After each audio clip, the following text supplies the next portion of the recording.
बिस्मिल्लाहिर्रहमानिर्रहीम। Programme focus में आपको खुशामदीद कहते हैं। सबसे पहले हम बात करेंगे कराची स्टॉक मार्केट की। कराची स्टॉक मार्केट में आज मंदी का रुझान देखा गया। KSE 100 इंडेक्स की बॉन्ड रेंड एक्टिविटी 200 पॉइंट्स के करीब रही। 132 पॉइंट्स नफी के साथ 100 इंडेक्स बंद हुआ 46,200 पॉइंट्स की नफसाती हद पर। 121 कंपनियों के शेयर्स हमने ग्रीन स्केल पर ट्रेड होते हुए देखे। 183 कंपनियों के शेयर्स हमने रेड स्केल पर ट्रेड होते हुए देखे। ओवरऑल 177 मिलियन वॉल्यूम आज रिकॉर्ड किया गया। सरमायाकार मोहतात रहे। जाहिर सी बात है, हम देख रहे हैं कि इन्फ्लोज नहीं आ रहे हमारे मुल्क में। डॉलर का लिक्विडिटी क्रंच अभी भी हमारे मुल्क में कायम है। इंपोर्ट बिल की अदायगियाँ हमारे सर पर हैं। बिजली और गैस की कीमतों में मुसलसल इजाफा हो रहा है। ये तमाम अवामिल हैं जिसकी वजह से कराची स्टॉक मार्केट में आज नेगेटिव एक्टिविटी रही और कोई बड़ी खुशखबरी नहीं आ रही। कोई अगर बड़ी खुशखबरी आ जाए तो इससे मार्केट तेज़ हो जाएगी। बहरहाल सरमायाकारों ने महदूद अंदाज में सरमाकारी की। ऑयल एंड गैस सेक्टर में आज हमने सेलिंग देखी। रिफाइनरी सेक्टर में आज हमने बड़ी तेज़ी देखी।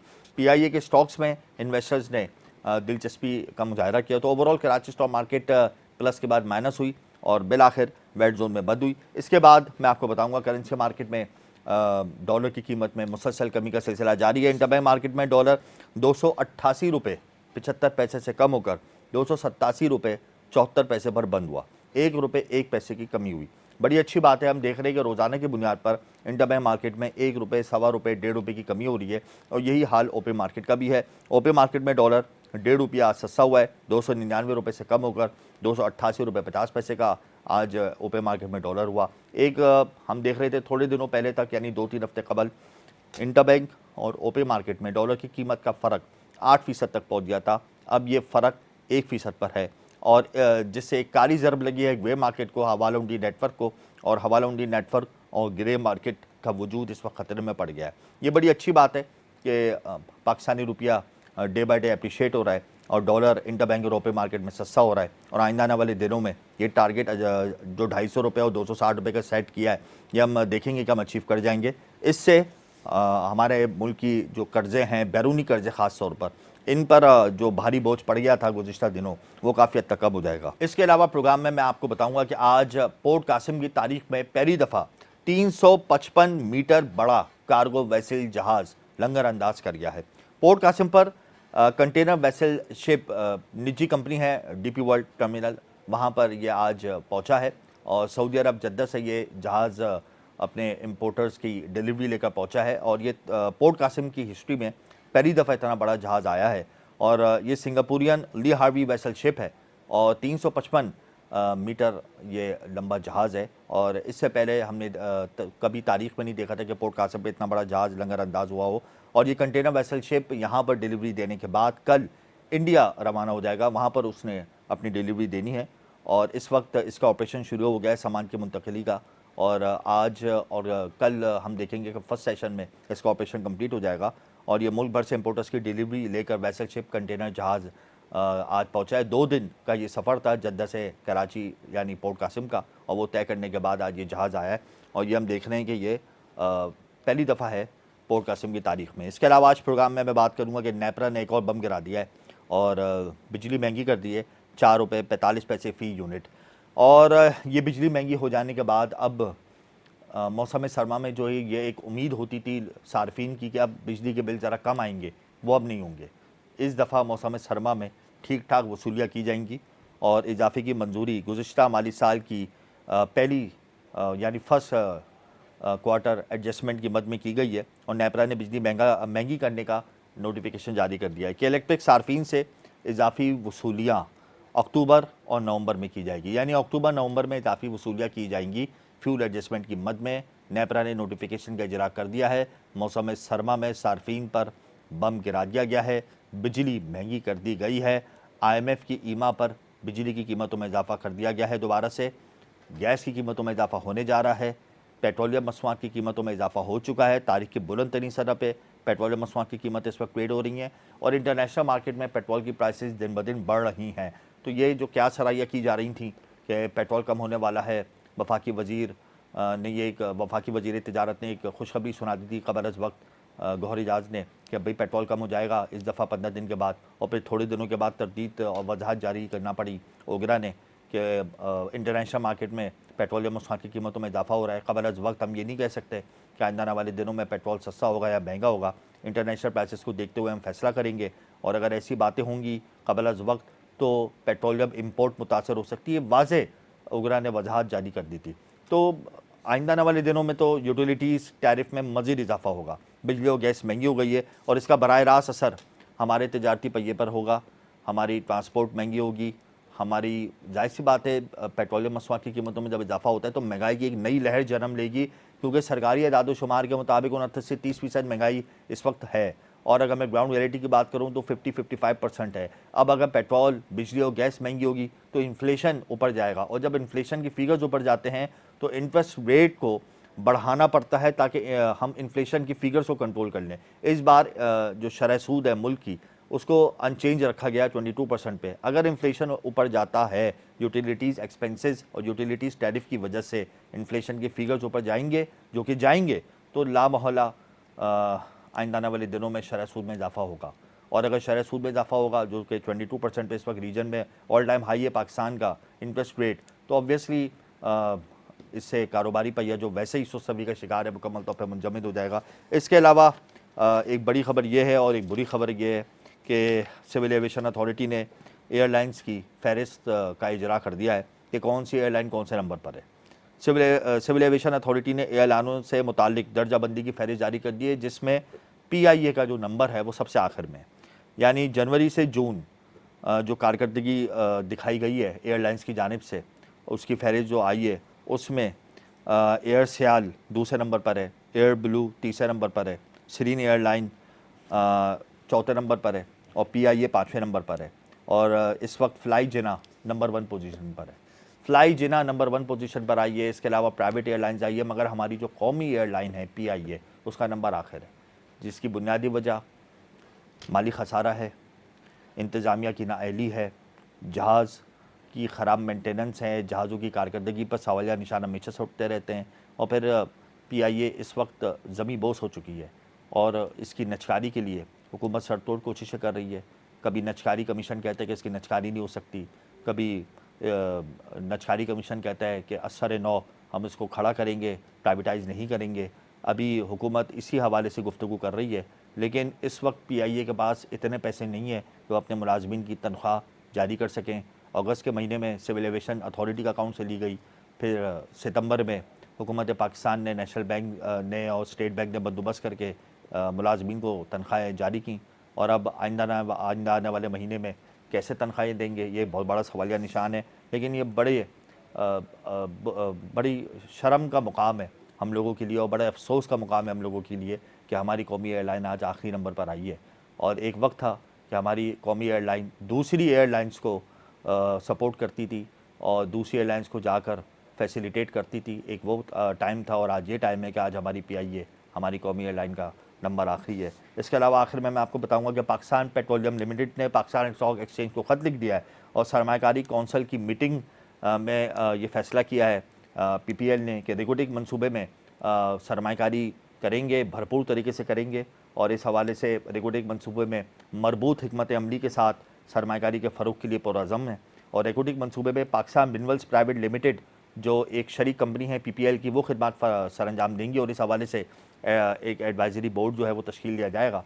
और ये बड़ी खुशाइन बात है कि PPL जो है वो सरगर्म हो गया है SIFC प्लान में, और इस हवाले से एक अनकरीब एक इंटरनेशनल विज़िट भी होगा इनका, और मुस्तकिल हम देख रहे हैं कि SIFC की इजलास हो रही, मीटिंग्स हो रही हैं, और PPL ने इस हवाले से अपनी कारकर्दगी के हवाले से, अपनी पॉलिसी के हवाले से और अपने जो उनके एम्स हैं उस हवाले से पाकिस्तान स्टॉक एक्सचेंज को ख़त लिखा है, जिसमें उन्होंने बता दिया कि SIFC प्लान में PPL अपनी शरीक company Pakistan minerals private limited के साथ सरमायाकारी करेगा और बैरूनी सरमायाकारों के साथ मिलकर रेगुलेटिंग मनसूबे पर काम करेगा।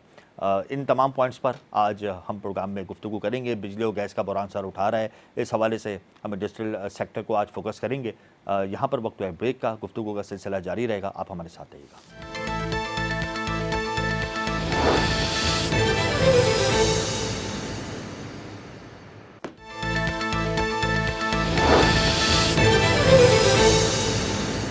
Welcome back. इस वक्त हमें शो में ज्वाइन कर चुके हैं रियाजुद्दीन, सदर है side association trade and industry के। इनसे हम जानेंगे कि विंटर सीजन बहुत करीब है और गैस की शॉर्टेज होगी आइंदा आने वाले दिनों में, एक्सपोर्ट ऑर्डर्स का हम फुलफिल कर पाएंगे। बहुत शुक्रिया रियाजुद्दीन साहब आपका। विंटर सीजन की आमद है और गैस का जो शॉर्टफॉल होता है हर साल की तरह इस साल भी होगा और एक्सपोर्टर्स बड़े परेशान हैं। क्या कहते हैं आप इस हवाले से? बिस्मिल्लाहिर्रहमानिर्रहीम। आपने बड़े बर्निंग इशू पे आज सवाल किया है और बर वक्त भी है।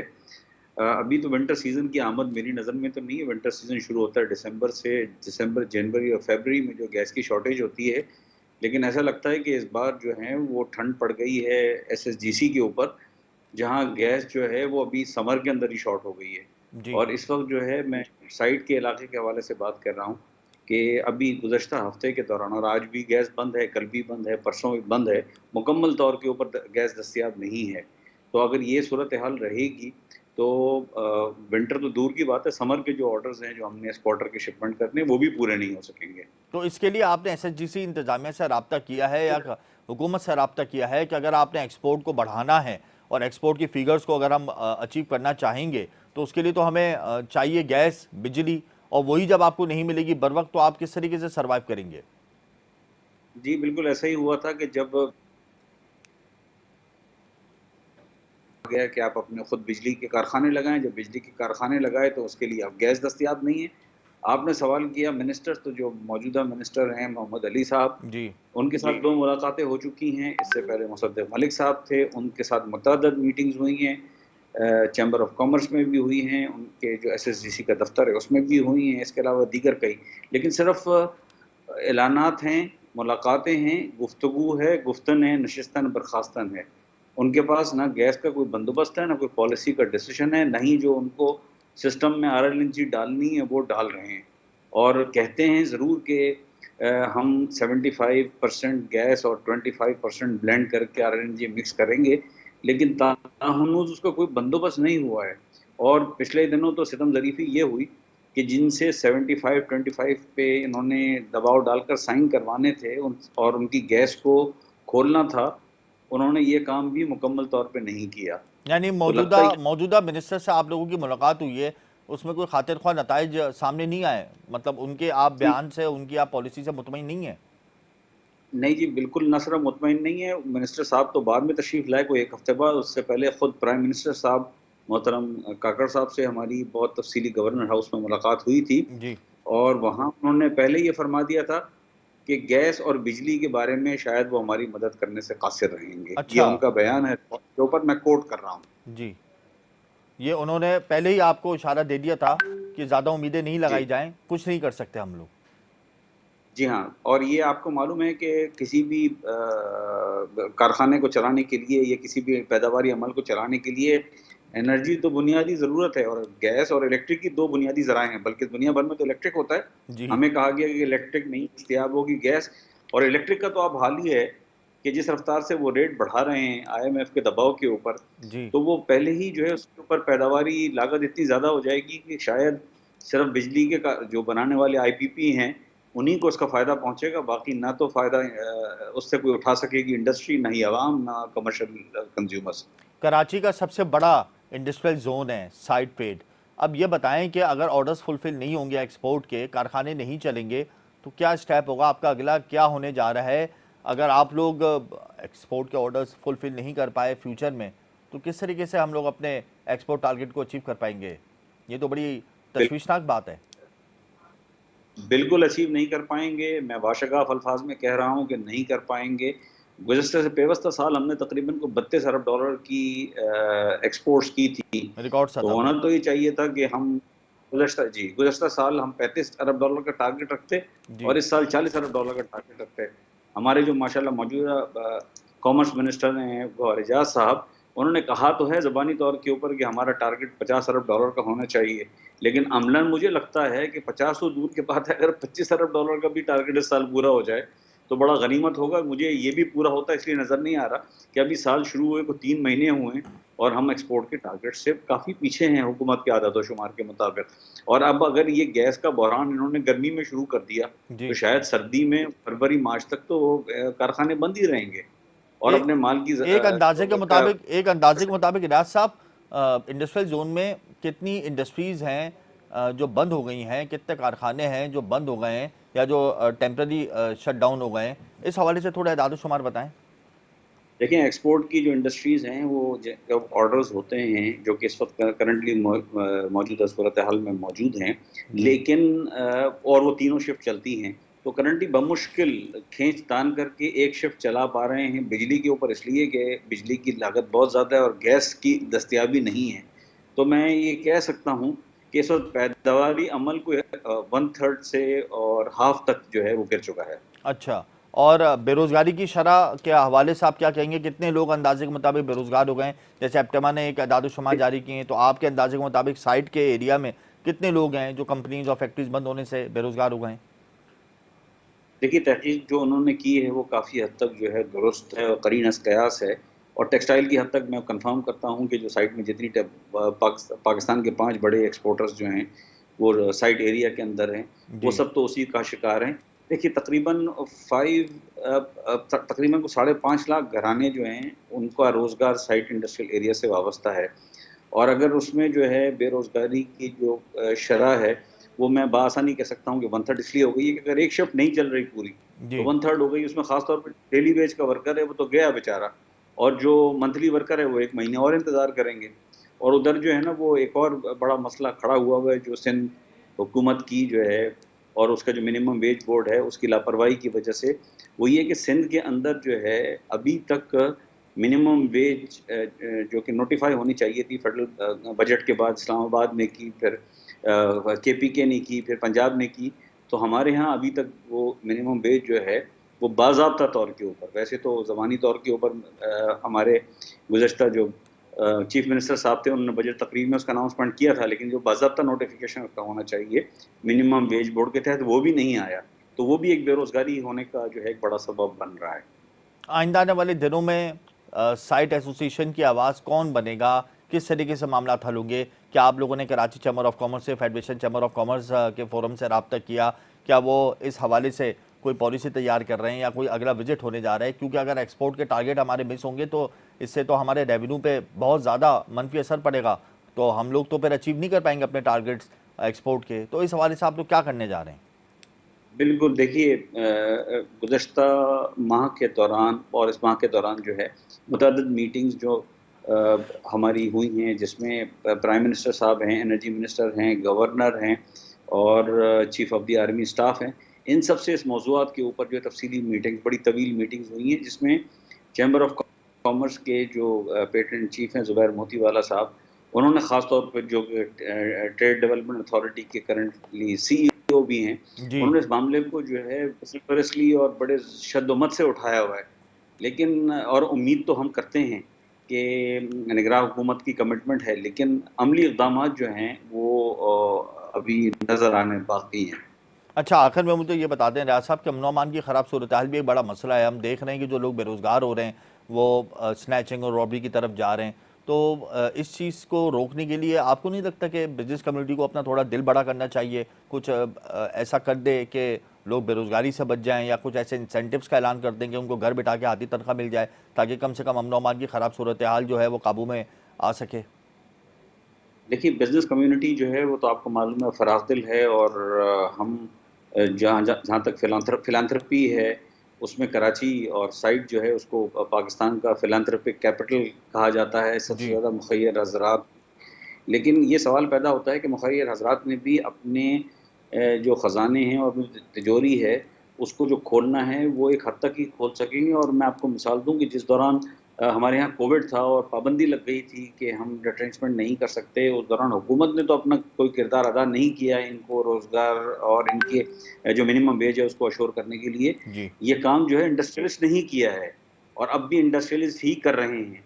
वो कब तक ये काम कर सकेंगे, ये अभी देखना बाकी है।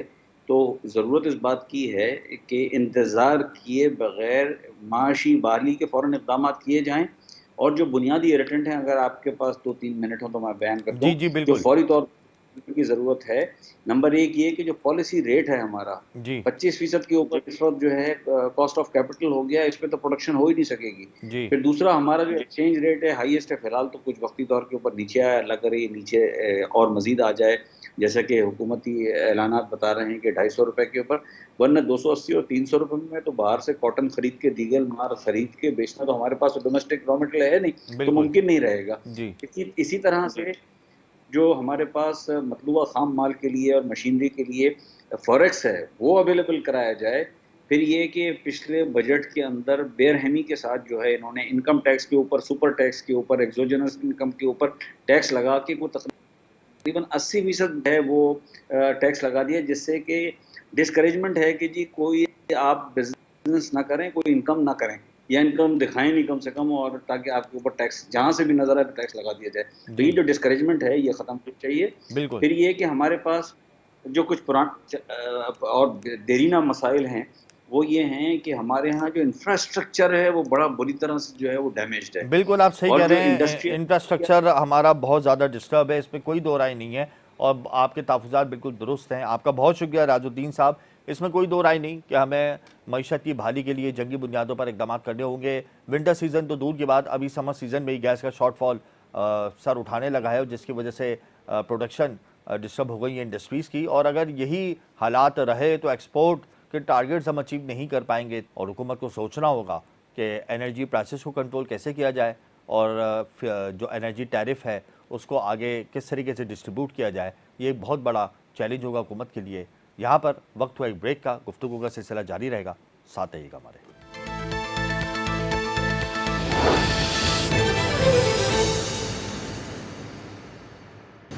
Welcome back. तिजारती पहिया मुकम्मल तौर पर सुस्त रवि का शिकार है। इंडस्ट्रीज परफॉर्म नहीं कर रही। एक्सपोर्ट के टारगेट हम अचीव कर पाएंगे या नहीं कर पाएंगे। इस वक्त मौसम गर्मा में ही हम देख रहे हैं कि गैस का बहरान सर उठा चुका है, तो मौसम सरमा में क्या होगा, इसी हवाले से हमें प्रोग्राम में ज्वाइन कर चुके हैं मियाँ जाहिर हुसैन, चेयरमैन है नेशनल बिजनेस ग्रुप के। बहुत शुक्रिया मियाँ साहब। आइंदा आने वाले दिनों में इंडस्ट्रीज को कहाँ देख रहे हैं? एक्सपोर्ट फिगर्स क्या हम अचीव कर पाएंगे? माली साल के अख्ताम तक हम एक्सपोर्ट टारगेट अपना अचीव कर लें, ये बहुत बड़ी बात होगी। क्या आप इस बात को दुरुस्त करार देते हैं? जी बहुत शुक्रिया जनाब। नंबर एक, तो आपकी आवाज़ मुझे बहुत स्लो आ रही है जी और मैं आपकी बात अंदाजे से ही समझ रहा हूँ। जी जहाँ तक आपने एक्सपोर्ट टारगेट्स की बात की, तो एक्सपोर्ट टारगेट्स तो पूरे होते नजर नहीं आ रहे, जी और बल्कि अब भी एक्सपोर्ट जो है वो कदरे पिछले साल के निस्बत कम हो रही है। जी पिछले से पिछले साल भी एक्सपोर्ट हमारी कम हुई है और इस साल मजीद कम होती नजर आ रही है। और उसकी जो बुनियादी वजह है वो हमारी जो कॉस्ट ऑफ डूइंग बिजनेस है जी वो बहुत ज़्यादा है, और उस वजह से हम इंटरनेशनल मार्केट में इनकॉम्पिटिटिव हैं।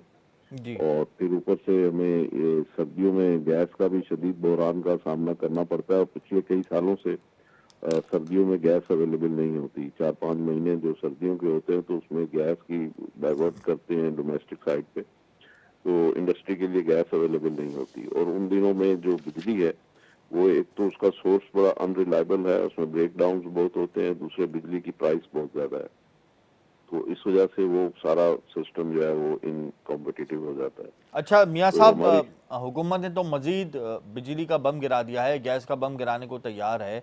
तो आपको नहीं लगता कि जिस तरीके से टैरिफ में इजाफा हो रहा है मुस्तकिल बुनियादों पर, IMF की ईमा पर, तो कॉस्ट ऑफ डूइंग बिजनेस तो और बढ़ेगा, और हम अपने टारगेट्स अचीव नहीं कर पाएंगे एक्सपोर्ट के। बल्कि हम एक्सपोर्ट के टारगेट तो बहुत दूर की बात है, हम अपने लोकल टारगेट अचीव नहीं कर पाएंगे, तो सर्वाइवल कैसे होगा हमारा? आप बिल्कुल दुरुस्त कह रहे हैं। देखिए बात यह है कि अगर हमारी टोटल इनकम आप देखें, जी तो टोटल इनकम जो है वो हमारी कोई पहले थी, यानी पिछले से पिछले साल जो थी वो कोई $60 बिलियन की थी जी टोटल इनकम हमारी, अप्रॉक्सीमेटली और उसके अगेंस्ट में हमारे जो एक्सपेंडिचर था वो $78 बिलियन था। बिल्कुल तो इस तरीके से $18 बिलियन का हमारा उसमें करंट डेफिसिट था। अकाउंट डेफिसिट था। जी अच्छा, पिछले साल गवर्नमेंट ने उसमें सारी जो इंपोर्ट के ऊपर कर्व लगाया था और इंपोर्ट को रोका हुआ था, आपको याद होगा कि 4-5 हजार कंटेनर्स पोर्ट पे स्टक हो गए थे, बिल्कुल एलसीज नहीं खुल रही थी। तो उस वक्त जो है इनका जो डेफिसिट था, करंट अकाउंट डेफिसिट, वो कोई 2-3-4 अरब डॉलर पे इन्होंने उसको रोका था, जी as against the previous year $18 billion. अच्छा, अब उसके बाद अब IMF के प्रोग्राम में हम दोबारा फॉल कर गए हैं और उसमें फिर ये है कि हमारी जो उन्होंने कंडीशनैलिटीज हैं, उन्होंने कहा कि जी आप इंपोर्ट के ऊपर से पाबंदियां हटाएं, डॉलर से पाबंदियां हटाएं और डॉलर को फ्री मार्केट इकॉनमी पे करें और सर्टन और भी उनकी जो कंडीशनैलिटीज हैं, इसी तरीके से हमारा जो बैंक मार्केट है उसका भी उन्होंने कहा कि मार्केट फोर्सेस पे करें और महंगाई के साथ उसको लिंक करें। इस वक्त 22% हमारा मार्केट रेट चल रहा है। बिल्कुल। तो इन सारे अवामिल की वजह से अब हमारी जो इस वक्त इस साल की जो एक्सपोर्ट्स हैं वो अगर आप पिछले साल का देखें तो हमारी कोई टोटल इनकम थी $55 अरब एज जी against $60 billion of previous then last year. जी तो पिछले साल थी $55 अरब और इस साल गालबन इम्कानात यही हैं कि $52 अरब की हो। तो ये हर साल हमारी जो इनकम है $2-3 अरब वो डिक्रीज हो रही है, बिल्कुल आप वजह फरमा रहे हैं। लेकिन देखें मियां साहब, एक बात तो तय है, जब पेट्रोल महंगा होगा, बिजली गैस महंगी होगी, तो इन्फ्लेशन की फिगर्स रिकॉर्ड सतह पर जाएंगे। सरकारी आदाद शुमार के मुताबिक इन्फ्लेशन की फिगर्स इस वक्त 29-30% पर हैं, लेकिन अगर मैं ग्राउंड रियलिटी की बात करूं तो 50-55% कंज्यूमर एंड को सामना है इस वक्त इन्फ्लेशन का। अब अगर ये तमाम यूटिलिटीज़ महंगी होती हैं, इन्फ्लेशन ऊपर जाती है, तो उसको कंट्रोल करने के लिए लामौला स्टेट बैंक को इंटरेस्ट रेट बढ़ाना होगा। 22% पे इस वक्त अनचेंज रखा है, तो आइंदा आने वाले दिनों में अगर इंटरेस्ट रेट बढ़ता है तो आप क्या समझते हैं कि ये तो और तबाहकुन बात है, तो हम कहाँ खड़े होंगे? डेफिनेटली जी, इस वक्त अगर हम देखें 22% पे अगर इंटरेस्ट रेट है और उसमें बैंक का स्प्रेड या मार्जिन गिनते हैं तो 25% हो जाता है। जी और अगर 1-1.5% और बैंक मार्केट बढ़ा देता है तो इसका मतलब ये होगा कि वो 24-25% और स्प्रेड लगा के 27-28। ये तो जाहिर है कि ना होने वाली बातें हैं। इससे अब इस वक्त भी जो है वो बहुत सारे जो लोग हैं वो डेट सर्विसिंग है वो नहीं कर पा रहे हैं, बैंक के साथ कमिटमेंट्स ऑनर नहीं कर रहे हैं, उसकी जी वजह से लिटिगेशन शुरू हो रही है बैंकों की और उनके कस्टमर्स के दरमियान। ये बैंक करप्सी की तरफ तो हम लोग नहीं जा रहे, बैंक करप्सी की तरफ तो जाने का अंदेशा नहीं पैदा हो गया है? देखिए, बात यह है कि बैंक करप्सी तो अगर हम खुद चाहें तो हो सकती है, अदरवाइज नहीं हो सकती। जी उसकी बुनियादी रीजन ये है, जो मैं कह रहा हूँ कि हम खुद चाहें तो हो सकती है, वो रीजन ये है कि हमारे पास पैसे तो हैं। जी ऐसे नहीं है कि हम बिल्कुल ही फारिग हो चुके हैं, पैसे हमारे पास हैं और हम बड़ी मजे से उसमें 1,000 अरब रुपए बिजली में लॉसेस करते हैं। हम बड़े मजे से 1,000 अरब रुपए साल के जो गवर्नमेंट के इदारे लॉस कर रहे हैं, लॉस मेकिंग एंटिटीज है, जी एक मजे से हम 1,000 अरब रुपए उधर भी जाया करते हैं, फिर मजे से हम 4,000 अरब रुपए के टैक्स भी रिकवर नहीं करते। $17.5 अरब के शान अखराजात हैं, यूएन की रिपोर्ट आई है हुकूमत के। जी जी, एग्जैक्टली। तो ये मैं तो ये कह रहा हूँ, इसीलिए मैं कह रहा हूँ कि हम तो बड़े मजे से हर चीज में नुकसानात करते जा रहे हैं। जी तो वो नुकसानात हम जब तक बंद नहीं करेंगे तो फिर हम ज़ाहिर डिफॉल्ट की तरफ जा रहे होंगे। लेकिन अगर हम ये नुकसानात प्लग कर लेते हैं तो उसमें चीजें सारी ठीक हो जाएंगी। अच्छा मियां साहब, ये SIFC प्लान जो मुतारिफ कराया गया, बहुत अच्छा प्लान है, इसमें कोई दो राय नहीं, लेकिन इसके असरात पाकिस्तान की मईशत पर तो 3 साल 4 साल 5 साल के बाद मुरतब होंगे। अभी फौरी तौर पर 2-3 महीने के इम्पोर्ट बिल को कवर करने के लिए हमें कौन से इकदाम उठाने चाहिए? देखिए, 2-3 महीने का इम्पोर्ट बिल कवर करने के लिए जो देखिए सबसे शॉर्टेस्ट रेमेडी है आपके पास, वो है आपकी एक्सपोर्ट और जी फॉरेन रेमिटेंस। जी इनकम देखें, डॉलर आने हैं तो मुल्क में चलना है। बिल्कुल इसके अलावा जितने मर्जी आप छापे मार लें, जो मर्जी कर लें, वो सारी चीजें अपनी जगह, इंतजामी इकदाम तो बिल्कुल दुरुस्त है। सही है। लेकिन एक तो यह है कि आपको डॉलर आने हैं तो मुल्क में चलना है। दूसरी बात यह है कि आपको इंपोर्ट सब्स्टिट्यूशन करनी है। तीसरे ये कि ये जो मैंने अभी लॉसेस कहा है, जी इनको आपने प्लग करना है। चौथे ये आपने अपना रेवेन्यू कलेक्ट करना है। जो 4,000 अरब रुपए, हम इस वक्त भी 9,200 अरब रुपए का हमारा टारगेट है, जी ये होना चाहिए 13,000 अरब। बिल्कुल तो हम रेवेन्यू भी कम इकट्ठा कर रहे हैं। तो आपने मुझे कहा शॉर्टेस्ट, तो शॉर्टेस्ट यही है कि आप ये 3-4 जो इकदाम मैंने बताए हैं, आप इसके ऊपर काम शुरू कर दें। अगले हफ्ते से रिजल्ट आना शुरू हो जाएगा आपको, और वो रिजल्ट जो है वो बतदरीज बेहतर होना शुरू हो जाएगा और हमारी अपनी कैपेसिटी बिल्डिंग हो जाएगी। तो ये तो चीजें कोई इतनी मुश्किल नहीं है, दुनिया ने इसी तरीके से तरक्की की है। अच्छा मियां साहब, और मियां साहब, अब हमने IMF के पास तो हम जा चुके हैं स्टैंड बाई एग्रीमेंट पे। पहले हम IMF की तरफ निगाहें हमने मरकूज़ की हुई थी, लेकिन अब हमने निगाहें मरकूज़ की हुई हैं सऊदी अरब प्रिंस के ऊपर। और ये कहा जा रहा था कि G20 समिट कॉन्फ्रेंस जब वो जाएंगे तो उससे पहले वो पाकिस्तान आएंगे। फिर ये कहा जा रहा था कि वहाँ से अब उन्होंने अटेंड कर लिए मीटिंग, अब वो पाकिस्तान आएंगे, लेकिन वो नहीं आए। अब ये कयास रैया की जा रही हैं कि वो अक्टूबर के फर्स्ट वीक में आएंगे और बड़े ऐलानात करेंगे। तो क्या हम उनके ऐलानात का वेट करें या हम अपनी मुआशी पॉलिसी को मज़ीद मजबूत करने के लिए कोई इकदाम करें? हम इस वक्त कहाँ देख रहे हैं, कहाँ पे स्टैंड कर रहे हैं, क्या समझते हैं?